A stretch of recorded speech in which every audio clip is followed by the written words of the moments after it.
সম্মানিত উপস্থিতি, আমরা আমাদের আলোচনা শুরু করতে যাচ্ছি। খুব একটা আশ্চর্য লাগে, খুব একটা অবাক লাগে, আমরা কমার্স করতে পারি না শিক্ষক মানুষ আপনাদের সাথে অল্প কিছু কথাবার্তা বলে যায়। আপনি দেখবেন উহুদের যুদ্ধের সময় হামজা রাদিয়াল্লাহু তাআলা আনহু, আল্লাহ রাসূল সাল্লাল্লাহু আলাইহি ওয়াসাল্লামের চাচা, তাই না, তার কলিজাটা বের করে আবু সুফিয়ানের স্ত্রী হিন্দা, তখনও হিন্দা, এখন আমাদের তার নাম নিলে রাদিয়াল্লাহু তাআলা আনহা বলতে হবে। তো তিনি তার চাকরকে দিয়ে হামজা রাদিয়াল্লাহু তাআলা আনহুর কলিজাটা বের করলেন, বের করে কলিজাটাকে চিবালেন। চিন্তা করা যায় কি পরিমাণে একটা হিংস্র, একটা বর্বরতার মতো বিষয়। এই হিন্দা রাদিয়াল্লাহু তাআলা আনহা তিনিও পরবর্তীতে ইসলাম ধর্ম গ্রহণ করেছেন। আবু সুফিয়ানের মতো লোক পরবর্তীতে ইসলাম গ্রহণ করেছে। আশ্চর্য লাগে, এত একটা কাজ করার পরেও হামজা রাদিয়াল্লাহু তাআলা আনহুকে বুকটা চিরে কলিজাটা বের করে নিয়ে আসলো। এরকম একটা জঘন্যতম কাজ করার পরেও ইসলাম ধর্ম গ্রহণ করার কারণে তার নামের পিছে এখন আমাদেরকে বলতে হয় রাদিয়াল্লাহু তাআলা আনহু। আল্লাহ যদি মানুষকে অনুগ্রহ করে, আমার আপনার তো কিছু করার নেই। সম্মানিত উপস্থিতি, আল্লাহ ফজিলত এরকম অসংখ্য বিষয় রয়েছে। আল্লাহ চান মানুষ সহজে জান্নাতে যাক, আল্লাহ চান মানুষ দিনের রাস্তায় থাকুক। সম্মানিত উপস্থিতি, এখন আমরা একটি বিষয় নিয়ে কথা বলবো, যে বিষয় সাধারণত মানুষ পছন্দ করে না। আমরা অনেকেই মনে করি ভালো কাজ করা মনে হয় ভালো। কোনটা বেশি ভালো, ভালো কাজ করা নাকি পাপ কাজ থেকে বিরত থাকা? বলেন কোনটা? মানে পাপ কাজ থেকে বিরত থাকা বেশি, দুটোই গুরুত্বপূর্ণ।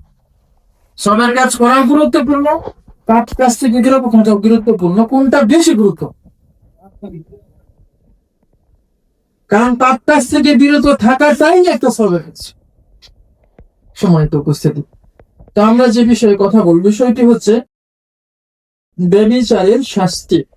ব্যভিচার কি জিনিস, এর শাস্তি কি, দুনিয়া এবং পরকালে এই বিষয় কি রয়েছে এই সম্পর্কে আমরা সংক্ষিপ্ত একটু আলোচনা করবো ইনশাল্লাহ। প্রথমে বলে নিচ্ছি ব্যভিচার কাকে বলে।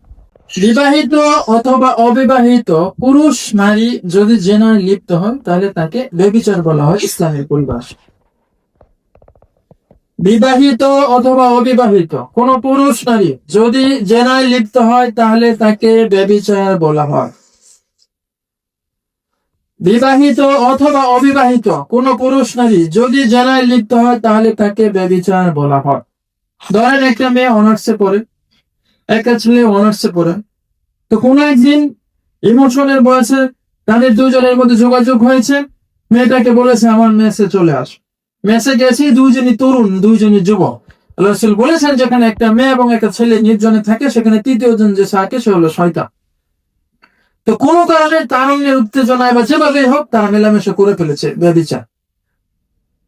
সম্মানিত উপস্থিতি, কোন এক ভাই হয়তো বিদেশে আছে অথবা বাড়িতে থাকে না, অথবা কোনো কারণে, যে কোনো কারণেই হোক উনি আছে, এখন তার স্ত্রী আরেকজনের সাথে, প্রতিবেশী কোনো ভাই বা কোনো কারোর সাথে জেনায় লিপ্ত হয়ে গেল। হয়তো মানবিক তার উত্তেজনা, মানুষের একটা জৈবিক প্রেরণা থাকে একটা, যেহেতু আমরা ফ্লেশ এন্ড ব্লাড, রক্ত এবং মাংস দিয়ে আমরা তৈরি, যেহেতু আমাদের রক্ত এবং মাংস রয়েছে, আমাদের ইমোশন রয়েছে, আমাদের প্যাশন রয়েছে, আমাদের আবেগ রয়েছে, আমাদের রাগ রয়েছে, আমাদের ক্রোধ রয়েছে, আমাদের ভিতরে চাওয়া রয়েছে, যেহেতু রক্ত এবং মাংস আমাদের রয়েছে। তো যে কোনো কারণে হোক সে যদি অন্য কারোর সাথে জেনায় লিপ্ত হয়ে যায়, মেলামেশায় লিপ্ত হয়ে যায়, ইসলাম বলছে এটাকে ব্যভিচার। তাহলে ব্যভিচার কাকে বলে? বলেন তো, ব্যভিচার কাকে বলে? বিবাহিত অথবা অবিবাহিত কোন পুরুষ নারী যদি জেনায় লিপ্ত হয় তাহলে তাকে ব্যভিচার। এখন যদি কেউ এই ব্যভিচারের ঘটনা ঘটে যায়, যদি কেউ এই ব্যভিচারের পাকটা করে, তাহলে তার জন্য কি ব্যবস্থা রয়েছে দুনিয়া এবং পরকাল। সম্মানিত উপস্থিতিটা এমন একটা জঘন্য বিষয়। সব পাপ একরকম নয়, সব পাপ একরকম নয়। পাপ সবই পাপ, কিন্তু সব পাপ একরকম নয়। কিছু পাপের প্রভাব শুধু ব্যক্তির উপর, কিছু পাপের অভাব শুধু ব্যক্তির উপর নয়। আপনি সালাত পড়েন নাই, আপনি একা ক্ষতিগ্রস্ত। আপনি সালাত পড়েন নাই, আপনি একা ক্ষতিগ্রস্ত। আপনি সিয়াম রাখেন নাই, আপনি একা ক্ষতিগ্রস্ত। সম্মানিত উপস্থিতি, সালাত খুব একটা গুরুত্বপূর্ণ ইবাদত। সালাত খুব দামি একটা ইবাদত, অত্যন্ত দামি ইবাদত। বিচারের মাঠে সালাতের হিসাব যাই ক্লিয়ার হবে তার সবকিছু ক্লিয়ার হয়ে যাবে, এরকম দামি ইবাদত সালাত। আল্লাহর সাথে দিদারের সাথে সমতুল্য মনে করা হচ্ছে, বলা হচ্ছে এটা হচ্ছে আল্লাহর সাথে দিদার, এত বড় ইবাদত। কিন্তু এই কথা বলা হয়নি যে কেউ যদি সালাত ছেড়ে দেয় তাহলে তাকে বুক পর্যন্ত গেড়ে পাথর মেরে মেরে মেরে ফেলতে হবে, এই কথা বলা হয়নি। সম্মানিত উপস্থিতি, সিয়াম খুব দামি ইবাদত, খুব বড় মাপের ইবাদত সিয়াম। সারাটা দিন মানুষ আর শুধুমাত্র আল্লাহ সন্তুষ্টির জন্য না খেতে, আল্লাহ বলেন এর বিনিময় শুধু আমিই দিই। এত দামি ইবাদত সিয়াম, ইবাদতের জগতে আল্লাহকে সন্তুষ্ট করার জন্য এটা খুব দামি ইবাদত। কিন্তু এই কথা বলা হয়নি যে কেউ যদি সিয়াম না রাখে, কেউ যদি সিয়াম পালন না করে, তাহলে তাকে বুক পর্যন্ত গেড়ে পাথর মেরে মেরে মেরে ফেলতে হবে, এ কথা বলা হয়। জাকাত খুব দামি ইবাদত, খুব। কেউ যদি জাকাত না দেয় তাহলে কি হবে? কেউ যদি জাকাত না দেয় তাহলে তার মাল অপবিত্র থেকে যায়, খুব বড় একটা সমস্যা। আপনি ইচ্ছা করেন জাকাত দিলেন না, ক্ষতি না দিলেন, আপনার কার কি হবে? আপনি মনে করতেছেন আমার সম্পদ বেড়ে গেল, না, এই সম্পদ অপবিত্র থেকে, এই অপবিত্র মাল খেতে ইবাদত কবুল হয় না। এত গুরুত্বপূর্ণ জিনিস। এই জাকাতের মালগুলোকে বিচারের মাঠে বানিয়ে তার কপালে পিছনে দুই পাশে সেকা দেওয়া হবে। তামার পয়সা কেমন সেকা দেওয়া হয় না, এরকম এগুলা দিয়ে সঞ্চিত সম্পদ। জিজ্ঞাসা করবো তোমরা কারা, তোমরা কোথেকে এসছো? এই আগুনের মতো উত্তপ্ত করে আমাকে ছেঁকা দেওয়া হচ্ছে। তারা বলবে আমরা তোমার সঞ্চিত সম্পদ, দুনিয়াতে আমাদেরকে তুমি সঞ্চিত করে রেখেছিলে, আমরা তোমার সেই সঞ্চিত সম্পদ, আজকে এই স্বাদ তুমি ভোগ করো। সম্মানিত উপস্থিতি, তারপরেও এ কথা বলা হয়নি যে কেউ যদি জাকাত না দেয় এই পৃথিবীতে তাকে বুক পর্যন্ত গেড়ে পাথর মেরে মেরে মানুষের সামনে জনসম্মুখে মেরে ফেলতে হবে, এ কথা বলা হয়। সম্মানিত উপস্থিতি, কিন্তু এমন একটা পাপ যে পাপের কারণে পৃথিবীতে এই শাস্তি দিতে হবে, আল্লাহ রাসূলের বিধান, আল্লাহর বিধান, এটা একেবারে ফাইনাল করে দিলেন। সম্মানিত উপস্থিতি, ব্যভিচার এমন একটা ভয়াবহ আকার। পৃথিবীতে এমন মুসলিমদের এক সময় বিজয় ছিল, যুদ্ধে নামলে মুসলমানরা বিজয় লাভ করতো। আপনি দেখেন বদরের যুদ্ধে মাত্র 313 জন মানুষ, যাদের কোনো প্রশিক্ষণ নাই, কিচ্ছু নাই, নতুন মাত্র মক্কা থেকে মদিনায় চলে আসছে, কোনো প্রশিক্ষণ নাই, কোন একটা অস্ত্র শস্ত্র কিচ্ছু নাই। এত বড় বিশাল কাফের বাহিনীর সাথে 1000 বাহিনী সুসজ্জিত, তাদের সাথে বিজয় লাভ করছে কি দিয়ে? অস্ত্র দিয়ে। মুসলমানদের বিজয়ের হাতিয়ার কি অস্ত্র? নেওয়ার কখনোই ছিল। ইসলামের ইতিহাসে একটা যুদ্ধ আপনি দেখাতে পারবেন না যেখানে বিরোধী পক্ষ থেকে মুসলমানদের সৈন্য সংখ্যা বেশি ছিল, নাই একটাও। মুসলমানরা কি দিয়ে জয়লাভ করেছে? তার ইমান, তার তাকওয়া, আল্লাহ তার প্রতি সন্তুষ্ট, আল্লাহ তাকে বিজয় দিয়েছে। সম্মানিত উপস্থিতি, তাহলে ওরা চিন্তা করে দেখেছে যে যেই কাজগুলা করলে ইমান ফুটা হয়ে যায়, যেই কাজগুলা করলে ভিতর অপবিত্র হয়, যেই কাজগুলা করলে ইমানি শক্তি ম্লান হয়ে যায়, যে কাজগুলা করলে মানুষ অভদ্র হয়ে যায়, অশ্লীল হয়ে যায়, শয়তান হয়ে যায়, এইটা যদি বেশি ছড়ানো যায় এবং এইটা যদি সমাজে বেশি হয়, তখন আর এদের ধ্বংস অনিবার্য।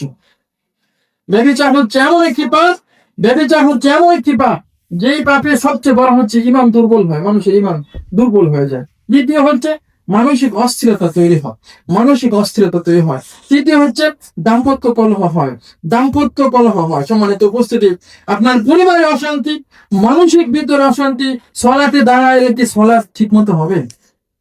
বলেন তো।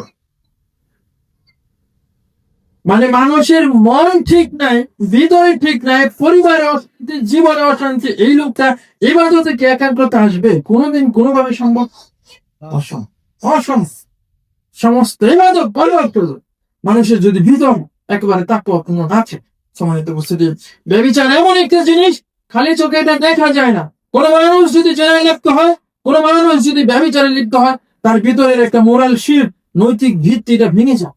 নৈতিক একটা ভিত্তি থাকে মানুষের, মানুষের গর্বকরের মধ্যে একটা ব্যাপার থাকে, আমি এখনো পর্যন্ত পবিত্র, আমি এখনো পর্যন্ত এক পয়সা ঘুষ খাইনি। দেখবেন যারা ঘুষ খায় না তারা এটা বলে, যারা আমি ঘুষ খাই না, আমি ঘুষ করলাম, তার একটা নিজের একটা শক্তি রয়েছে, সততার একটা শক্তি রয়েছে। সম্মানিত উপস্থিতি, যে মানুষ ব্যভিচারে লিপ্ত হয় একবার, তার এই নৈতিক ভিত্তিটা একেবারে ভেঙে চৌচির হয়। সম্মানিত উপস্থিতি, তাহলে আমরা যে কথা বলতেছিলাম, যদি কেউ ব্যভিচারে লিপ্ত হয়, প্রথমত তার ঈমান ক্ষতিগ্রস্ত হয়, দ্বিতীয়ত সে মানসিক অস্থিরতায় ভোগে, তৃতীয় হচ্ছে দাম্পত্য কলহে অশান্তির মধ্যে থাকে, চতুর্থত সন্তানের জীবন ক্ষতিগ্রস্ত হয়, পঞ্চমত নৈতিক ভিত্তি ভেঙে যায়। এটা একটা এমন একটা পাপ যেটা ব্যক্তি জীবন, পারিবারিক জীবন, সামাজিক জীবন, সমস্ত জীবনে এটার একটা প্রভাব থাকে। সম্মানিত উপস্থিতি, শেষ কথা বলে মূল আলোচনায় চলে যাচ্ছি। আপনারা জানেন একটি সহিহ হাদিস, আল্লাহ রাসূল সাল্লাল্লাহু আলাইহি ওয়াসাল্লাম সাহাবীদেরকে জানাচ্ছেন, শোনো, ইবলিস একদিন তার সিংহাসনে বসে রয়েছে। ইবলিস একদিন তার সিংহাসনে বসে রয়েছে।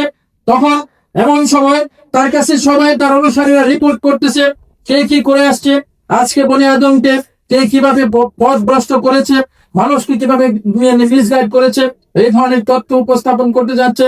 একজন এসে বলতেছে আমি আজকে মানুষের মধ্যে এই করেছি সেই করেছি। একজন এসে বলতেছে আমি আজকে তার সন্তানকে পিতামাতার অবাধ্য করেছি। এক একজন এক এক পাপের বর্ণনা দিচ্ছে। ইবলিস খুব একটা খুশি হচ্ছে না। হঠাৎ করে একজন এসে বলছেন আমি আজকে একটা কাজ করেছি। ইবলিস বলে কি করেছ? বলে আমি প্রথমে স্বামী স্ত্রীর মধ্যে ঝগড়া লাগাইছি। আমি শুধু তাদের মধ্যে ঝগড়া লাগিয়ে থাকতে হয়নি, আমি তাদের দুইজনের মধ্যে শেষ পর্যন্ত বিচ্ছেদ করে দিয়েছি। এখন ইবলিস দাঁড়িয়ে গেলে আসো ওর সাথে পুরাফুলি করলো, মানে ওকে রিওয়ার্ড, মানে তাকে পুরস্কার দিল। খেল করেন কেমন একটা উপস্থিতি। এটা এমন একটা জঘন্যতম পাপ। কেন? স্বামী স্ত্রীর মধ্যে যখন বিচ্ছেদ হবে, যদি তাদের বিচ্ছেদ হয়, এতে করে জেনার রাস্তা অর্ধেক খুলে যায়। এটা শুধু ব্যক্তি জীবনের উপর প্রভাব পড়ে না, এটা তার সন্তানের উপর প্রভাব পড়ে। একটা পরিবারের, এই যে মেয়েটা ডিভোর্স হলো, যে ছেলেটা ডিভোর্স হলো, পরিবারের পিতামাতার ঘুম ঠিক মতো হয় না, অশান্তিতে থাকে। সলাতে দাঁড়ায়নি, কি সলাৎ পড়বে? দাঁড়াইছে সলাতে নানান চিন্তা, মেয়ের এই নাই সেই নাই, কি ইবাদতে মনোযোগ দিবে বলে? সম্মানিত উপস্থিতি, এমন একটি পাপ যেটা শুধু ব্যক্তি জীবনে সীমাবদ্ধ থাকে না, পারিবারিক জীবন, সামাজিক জীবন, এমনকি রাষ্ট্রীয় জীবন পর্যন্ত ক্ষতিগ্রস্ত হয় এই পাপের কারণে, এই জেনা ব্যভিচারের কারণে। তাহলে আমাদের আলোচ্য বিষয় ছিল ব্যভিচারের শাস্তি কি। আমরা আমাদের মূল আলোচনায় ফিরে যাচ্ছি। সম্মানিত উপস্থিতি, ব্যভিচারী যদি অবিবাহিত হয়, আল্লাহ তাকে পবিত্র কোরআনে সূরা নূর, আপনারা একটু আগে আমাদের এক সাহেব কথা বলতেছিলেন, আপনাদেরকে সুনীল বন্ধু অনুরোধ জানাবো, ডক্টর আব্দুল্লাহ জাহাঙ্গীর স্যারের নাম আপনারা শুনেছেন? ডক্টর আব্দুল্লাহ জাহাঙ্গীর? ডক্টর আব্দুল্লাহ জাহাঙ্গীর স্যারের খুব একটা ভালো, খুব সুন্দর একটা বই আছে, রাহে বেলাত। রাহে বেলাত বলেন তো কি নামটা বলেছি? রাহে বেলাত কার লেখা? ডক্টর আব্দুল্লাহ জাহাঙ্গীর। খুবই ভালো, কানাতে একটা খুবই ভালো। তো ডক্টর আব্দুল্লাহ জাহাঙ্গীর স্যারের এই বইটা আমি আমার কলেজে কয়েকজনকে গিফট দিই, আল্লাহ মাশাআল্লাহ, মানে তারা সবাই পরবর্তী স্যারের অন্যান্য সবগুলো বই কিনছে। তো একটা ইবাদত করতে গেলে সেটাকে জানতে হবে। একটা বাঁশবন কিনতে গেলে টিপে 14 বার দেখি যে বাঁশবনটা ঠোকা আছে কে। আপনি একটা ইবাদত করবেন, জেনে করবেন না, এটা কি সহি নাকি দই? করবেন না। একজন কিছু একটা বলে ফেলো, আপনি কি এটা অন্ধের মতো সেটা নিয়ে নেবেন? অসম্ভব না, কখনোই না। একটু যাচাই করতে হবে। সম্মানিত উপস্থিতি, দিন এটাকে যাচাই করতে হবে, দিন এটাকে যাচাই করতে হবে। 30 পারা কোরআন আমাদের সামনে রয়েছে, এতগুলো হাদিস আমাদের সামনে রয়েছে, এইটা নিয়ে আমাদের একটু ভাবা চিন্তা করা উচিত। তো যাই হোক, আমি একটু আপনাদের সামনে এখন যেটা বলতে চাচ্ছি, যদি কোনো মানুষ ব্যভিচারে লিপ্ত হয়, তাহলে তার শাস্তি আল্লাহ পবিত্র কোরআনে সূরা নূর 2 নম্বর আয়াতে আমাদেরকে জানাচ্ছেন। আল্লাহ বলতেছেন আয-যানিয়াতু ওয়াজ-যানি ফাজলিদু কুল্লা ওয়াহিদিন মিনহুমা মিআতা জালদাতিন।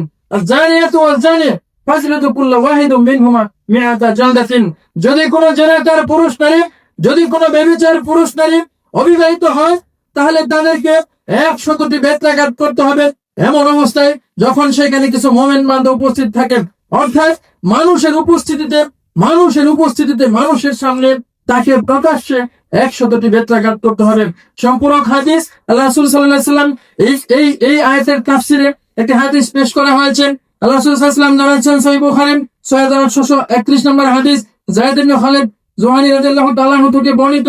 উনি বলতেছেন যে একদিন রাসূলুল্লাহ সাল্লাল্লাহু আলাইহি ওয়াসাল্লাম থেকে বর্ণিত আমরা শুনেছি, আল্লাহ রাসূল সাল্লাল্লাহু আলাইহি ওয়াসাল্লাম একদিন বললেন, ওই ব্যক্তি সম্পর্কে আল্লাহ রাসূল বললেন, ওই ব্যক্তিকে 100টি বেত্রাঘাত করতে হবে এবং 1 বছরের জন্য তাকে নির্বাসনে পাঠিয়ে দিতে হবে।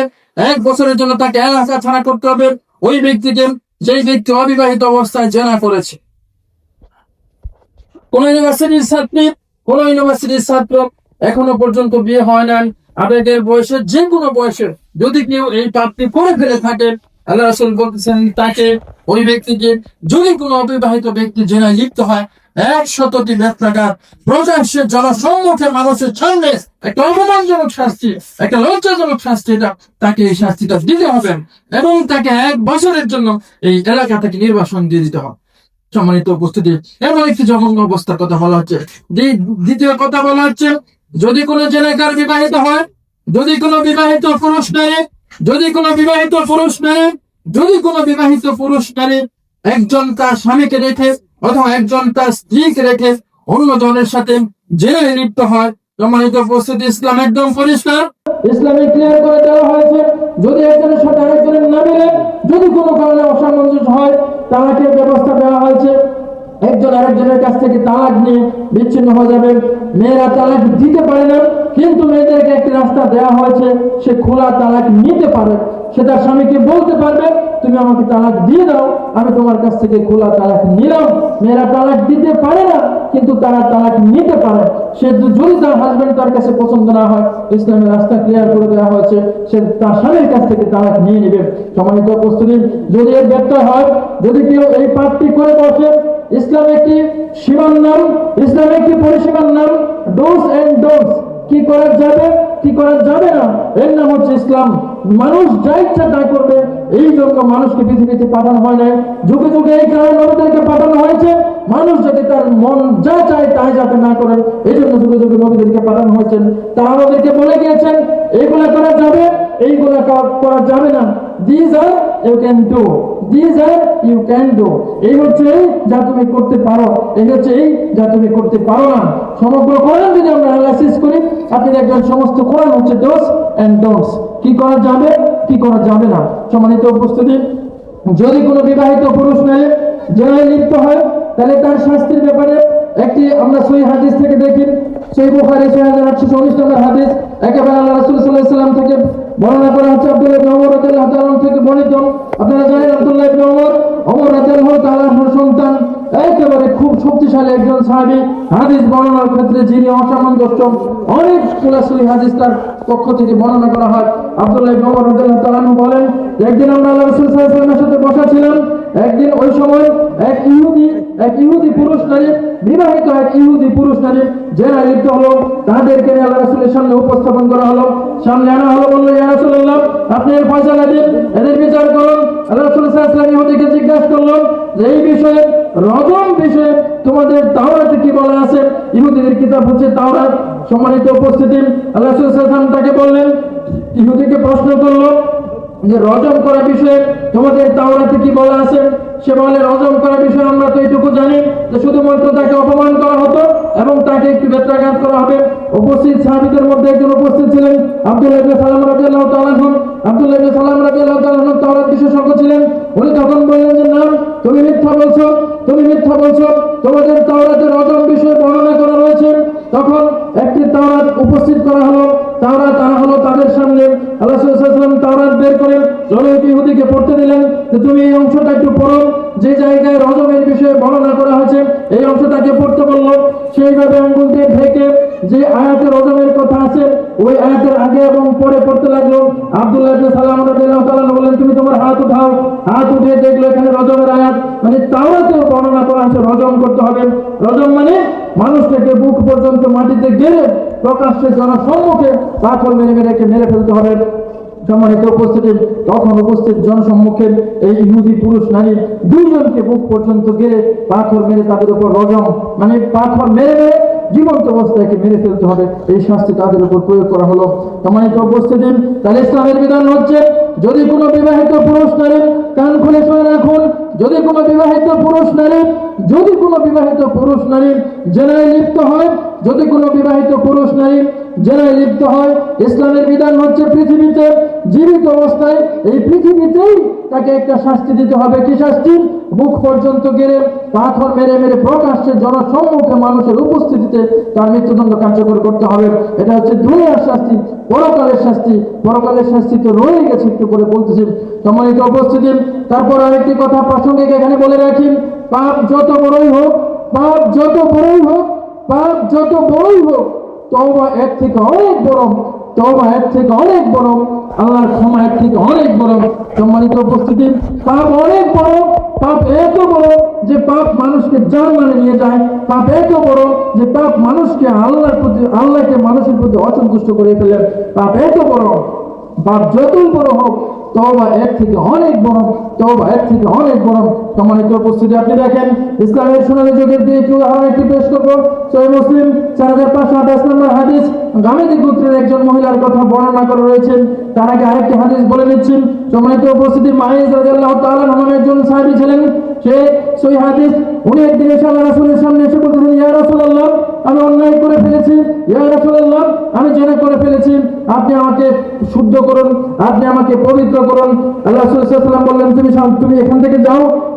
সেখান থেকে যাবে না। আল্লাহ রাসূলের কাছে আবার বলতেছে, আমাকে পবিত্র করুন। রাসূল সাল্লাল্লাহু আলাইহি ওয়াসাল্লাম উপস্থিত মানুষকে জিজ্ঞাসা করলে, কি পাগল নাকি? সবাই বলে যে না, আমরা থেকে পাগল জানি না, আমরা থেকে ভালোই জানি। সম্মানিত উপস্থিতি, সে তার দাসীর সাথে এই অবৈধ কাজ করে ফেলেছিল। এরপর তার উপর রজম পেশ করা হলো। সম্মানিত উপস্থিতি, কিছুদিন পরে গামেদী গোত্রের জনৈক মহিলা, সে গর্ভবতী অবস্থায় আল্লাহ রাসূলের কাছে আসলেন। এসে বললেন, ইয়া রাসূলুল্লাহ, আমি তো পাপ করে ফেলেছি, আমাকে পবিত্র করুন। আমি পাপ করে ফেলেছি, আমাকে পবিত্র করুন। আল্লাহ রাসূল সাল্লাল্লাহু আলাইহি ওয়াসাল্লাম বললেন, কি থেকে পবিত্র করলো? কি থেকে তোমাকে পবিত্র করবো? বলে, আমি তো ব্যভিচার করে ফেলেছি। সম্মানিত উপস্থিতি, দেখেন আল্লাহকে তারা কত ভয় পেত, পরকালকে তারা কত মূল্যায়ন করত, পরকালকে তারা কত মূল্যায়ন করত। এই ধরনের একটি পাপ প্রকাশ্যে এসে মানুষের সামনে বলা কেন বলেছে? শুধুমাত্র যাতে পরকাল পরিষ্কার হয়, এই কারণে শুধু বলেছেন। সম্মানিত উপস্থিতি, গামেদী গোত্রের মহিলা যখন সেই কথা বলল, আল্লাহ রাসূল সাল্লাল্লাহু আলাইহি ওয়াসাল্লাম বলেন, ঠিক আছে, তুমি চলে যাও, তোমার গর্ভ খালাস হওয়ার আগ পর্যন্ত, এই বাচ্চা যখন জন্ম হবে তারপরে তুমি এসো, দেখি কি করা যায়। সম্মানিত উপস্থিতি, এরপর যখন দেখেন একটা বাচ্চার জন্ম হতে প্রায় 10 মাসের মতো সময় চলে যায়। এরপর যখন তার বাচ্চা জন্ম হলো, বাচ্চাকে নিয়ে এসে আল্লাহ রাসূলের দরবারে হাজির হলো। ইয়া রাসূলুল্লাহ, আমি যে পাপ করেছিলাম, আপনি আমাকে এই পাপ থেকে পবিত্র করুন, আপনি আমাকে এই পাপ থেকে পবিত্র করুন। আল্লাহ রাসূল সাল্লাল্লাহু আলাইহি ওয়াসাল্লাম বললেন, এই বাচ্চা দুধ পান শেষ হওয়া পর্যন্ত, যতদিন এই বাচ্চা তোমার দুধ পান করবে, ততদিন পর্যন্ত বাচ্চাকে দুধ পান করাবে। দুধ পান করার বয়স শেষ হলে, মানে 2.5 বছর পর্যন্ত দুধ পান করানো যায় ইসলামের বিধান অনুযায়ী। সম্মানিত উপস্থিতি, মিনিমাম 2 বছর পর্যন্ত দুধ পান করাতে হয়। এই সময় যখন শেষ হবে, তারপর তুমি নিয়ে এসো, দেখি কি করা যায়। সম্মানিত উপস্থিতি, এরপর ঠিক 2 বছর পরে এই যখন বাচ্চার দুধ পান করা শেষ হলো, এই বাচ্চার হাতে একটা রুটি দিয়ে মহিলা, গামেদী গোত্রের মহিলাটাকে কোলে নিয়ে আল্লাহ রাসূলের দরবারে এসে হাজির হলো। বলল, ইয়া রাসূলুল্লাহ, আমি যে পাপ করেছিলাম, আপনি আমাকে পবিত্র করুন, এই দেখুন আমার বাচ্চা এখন খেতে পারে। সম্মানিত উপস্থিতি, আশ্চর্য হবেন, আল্লাহ রাসূল সাল্লাল্লাহু আলাইহি ওয়াসাল্লাম উপস্থিত সাহাবীদেরকে একজন এই বাচ্চাটা নেওয়ার দায়িত্ব দিলেন। এরপরে তাকে এই জনসম্মুখে মানুষের সামনে রজম করা হলো। যখন তাকে বুক পর্যন্ত গিয়ে পাথর মারা হলো, খালিদ বিন ওয়ালিদ রাদিয়াল্লাহু তাআলা আনহু একজন সাহাবী, দামি সাহাবী, উনি তখন দাঁড়িয়ে একটা পাথর সজোরে নিক্ষেপ করলেন। রক্তের ছিটা এসে তার গায়ে লাগলো। উনি একটা ভর্ৎসনা দিলেন, একটা পুরস্কারের মতো দিলেন। আল্লাহ রাসূল বললেন, হে খালিদ, চুপ থাকো, হে খালিদ থামো, হে খালিদ থামো। সে এমন তওবা করেছে, সে এমন তওবা করেছে, কোন জালিমও যদি এরকম তওবা করত, আল্লাহ তাকে ক্ষমা করে দিত। সম্মানিত উপস্থিতি, যে কথা বলতেছিলাম, পাপ অনেক বড়, কিন্তু আল্লাহর ক্ষমা, তওবা এর থেকে অনেক বড়, এর থেকে অনেক বড়।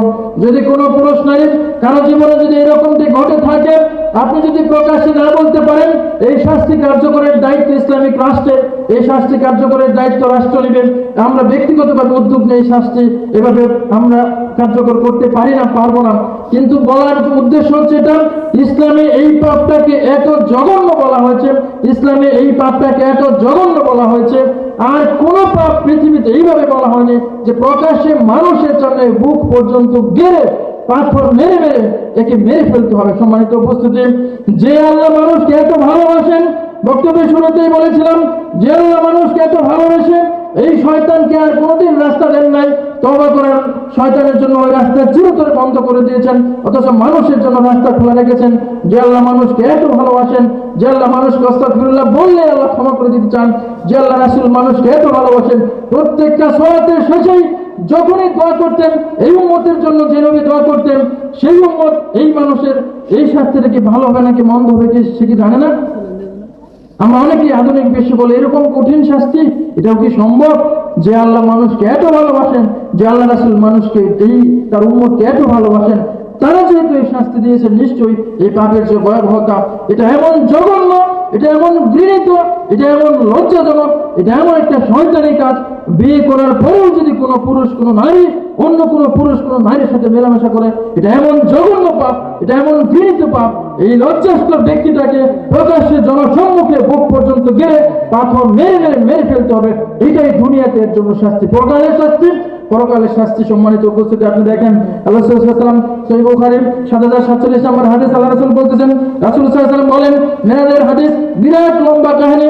আল্লাহ রাসূল বললেন, আমি জাহান্নামে এক পর্যায়ে দেখলাম কিছু পুরুষ নারী জাহান্নামে ঝুলন্ত অবস্থায়, মনে হচ্ছে নাকি ওরা ঝুলছে, উলঙ্গ অবস্থায়, শরীরে কোনো কাপড় নেই, একটা চুল্লির মধ্যে মনে হচ্ছে একটা বিশাল চুল্লি, নিচ থেকে আগুন, এই আগুনের ধাওয়া একসময় উঠে পড়ে, কিন্তু চুল্লি থেকে বের হয় না, আবার ওইখানে থেকে যায়।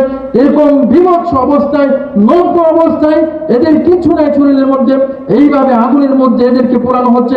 জিব্রাইলকে আমি জিজ্ঞেস করলাম, জিব্রাইল এরা কারা? জিব্রাইল বললেন, এরা হচ্ছে পৃথিবীর ওই সমস্ত ব্যভিচারিণী, ওই সমস্ত ব্যভিচারিণী জেনাকার, যারা পৃথিবীতে অবৈধভাবে জেনায় লিপ্ত ছিল, ব্যভিচারে লিপ্ত ছিল। সম্মানিত উপস্থিতি, সর্বশেষ আমরা আমাদের আলোচনা শেষ পর্যায়ে চলে এসেছেন। আল্লাহ রাসূল সাল্লাল্লাহু আলাইহি ওয়াসাল্লাম সূরা ফুরকান 68-69 নম্বর আয়াত আপনাদেরকে স্বনির্বন্ধ অনুরোধ জানাবো। রমজান মাস সামনে আসতেছে, পবিত্র কোরআন তাবিজ বানায় গলায় ঝুলে রাখার জন্য নয়। মানুষকে কিভাবে বোঝায় পবিত্র কোরআন কি তাবিজ বানায় গলায় ঝুলে রাখার জন্য? এই কোরআন আল্লাহর বাণী, কোরআন আল্লাহর কথা। এই কথার জন্য ইমাম আহমদ বিন হাম্বল রাহিমাহুল্লাহ নিজের জীবন পর্যন্ত বাজি রেখেছেন। ওই সময় খালকে কোরআন নামে একটা ফিরকা সৃষ্টি হয় দুনিয়াতে। খালকে কোরআন সমস্ত আলেমগণ, যুগের সমস্ত আলেমগণ এই ফেরকার মধ্যে পা দিয়েছিল।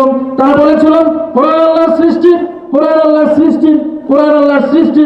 একমাত্র ইমাম আহমদ বিন হাম্বল রাহিমাহুল্লাহ বলেছিলেন না, কোরআন আল্লাহর সৃষ্টি না, আল কোরআনুল কালামুল্লাহ, কোরআন হচ্ছে আল্লাহর কালাম, কোরআন আল্লাহর কথা।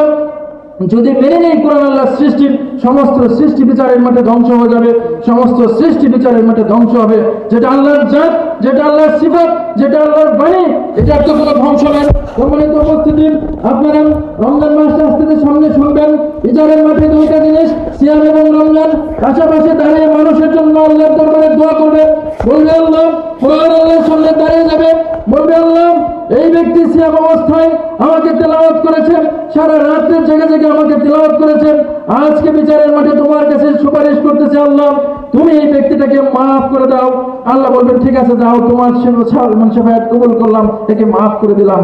সম্মানিত উপস্থিতি, সিয়াম দাঁড়াবে, সিয়াম দাঁড়িয়ে বলবে, ইয়া আল্লাহ, এই ব্যক্তি না খেয়ে তোমার সন্তুষ্টির জন্য আমি এই সিয়ামকে রেখেছে, আজকে আমি সিয়াম তোমার কাছে তার জন্য সুপারিশ করতেছি, আল্লাহ তুমি তাকে ক্ষমা করো। আল্লাহ রাসূল সাল্লাল্লাহু আলাইহি ওয়াসাল্লাম বলেন, ফাশাফিহি, তাদের দুইজনের সুপারিশকে কবুল করা হবে।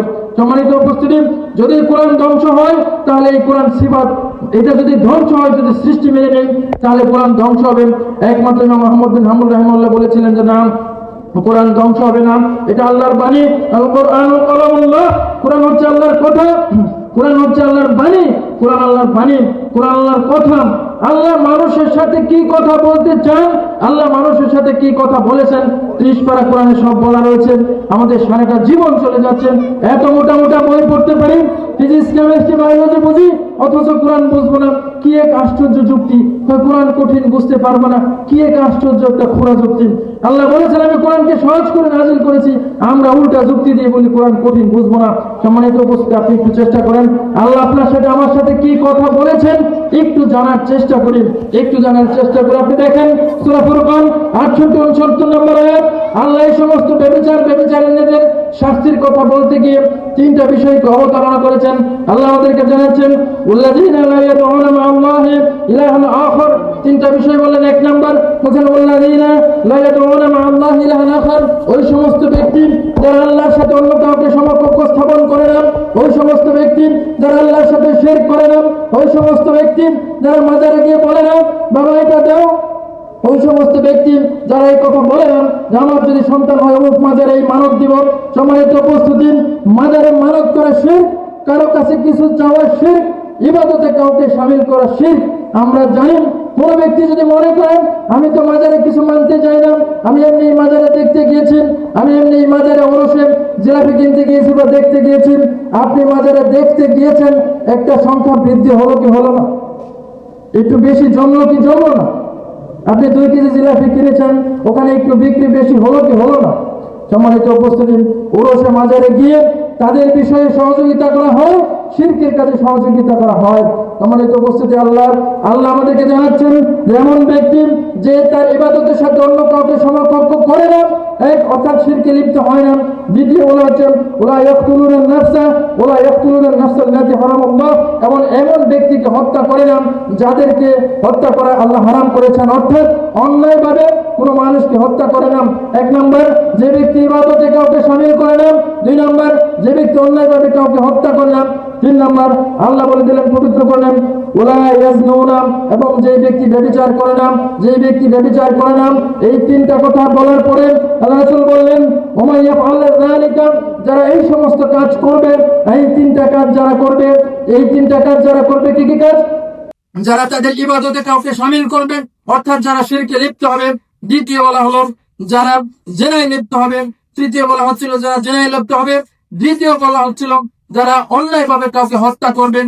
এই তিনজন ব্যক্তির কথা বলে যদি এই কাজগুলা কেউ করে, এই তিনটা কাজ কেউ যদি করে, যদি কেউ শিরকে লিপ্ত হয়, তওবা করা ছাড়া যদি সে মৃত্যুবরণ করে, যদি সে খুন করে কাউকে, অন্যায়ভাবে যদি কাউকে সে হত্যা করে ফেলে, এই কাজ যদি কেউ করেন, কেউ যদি জিনা করেন, কেউ যদি জিনা করেন, যদি সে তওবা ব্যতীত মৃত্যুবরণ করেন, আল্লাহ আমাদেরকে জানিয়ে দিচ্ছেন, আল্লাহ বলছেন ওয়ায়ুযআফু লাহুল আযাবু ইয়াউমাল কিয়ামাহ, সেই দিন কিয়ামতের দিন তাদের আযাবকে দ্বিগুণ করে দেওয়া হবে।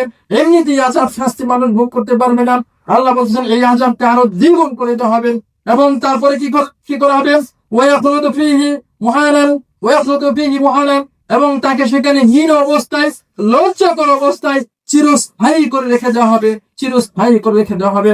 সম্মানিত উপস্থিতি, আমরা যে কথা বলতেছিলাম, আমরা বলছিলাম ব্যভিচারের শাস্তি, আমরা বলতেছিলাম ব্যভিচার এমন একটি জঘন্যতম পাপ, জেনার পাপ এমন একটি জঘন্যতম পাপ, ব্যভিচারের পাপ এমন একটি গর্হিত লজ্জাজনক পাপ, যেই পাপ যদি মানুষ করে পরকালে তো তার শাস্তি রয়েছেই, এবং দুনিয়াতেও তাকে প্রকাশ্যে মানুষের সামনে বুক পর্যন্ত গিয়ে পাথর মেরে মেরে তাকে মেরে ফেলতে হবে, এমন একটি গর্হিত কাজ। সম্মানিত উপস্থিতি, আজকে সমাজ সয়লাভ হয়ে গেছে যেটা ব্যভিচার দিয়ে। আমি যদি অন্তত বেঁচে থাকতে পারি, আপনি যদি ভালো হন, কয়েকদিন আগে একটা কথা একজন বলছিল যে তুমি যদি ভালো হও, পৃথিবী থেকে অন্তত একটা খারাপ মানুষ কমলো।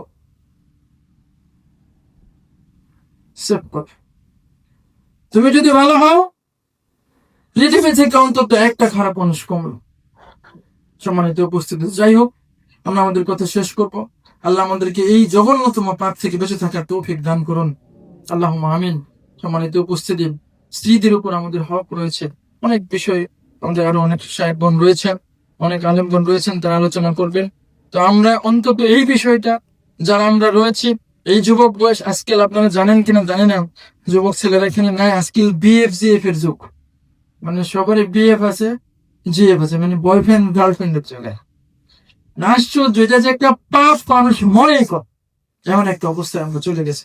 তো আল্লাহ আমাদেরকে এই বিষয়ে সতর্ক হওয়ার তৌফিক দান করুন, আল্লাহুম্মা আমিন। দিন ধর্মকে বুঝে, জেনে বুঝে, আল্লাহ রাসূলের হাদিস, আল্লাহ কোরআন, এই সমস্ত বিষয়কে মূল্যায়ন করে নিজের জীবনকে পরকালে আমরা জাহান্নাম থেকে বেঁচে থাকার তৌফিক আল্লাহ আমাদেরকে দান করুন। আমরা যাতে নিজেরা জাহান্নাম থেকে বাঁচতে পারি, আমাদের পরিবার পরিজনকে জাহান্নাম থেকে বাঁচতে পারি, আল্লাহ মানে বাঁচাতে পারে, আল্লাহ আমাদেরকে এই তৌফিক দান করুন, আল্লাহুম্মা আমিন। ওয়া আখিরু দাওয়ানা আলহামদুলিল্লাহি রাব্বিল আলামিন। আসসালামু আলাইকুম ওয়া রাহমাতুল্লাহি ওয়া বারাকাতুহু।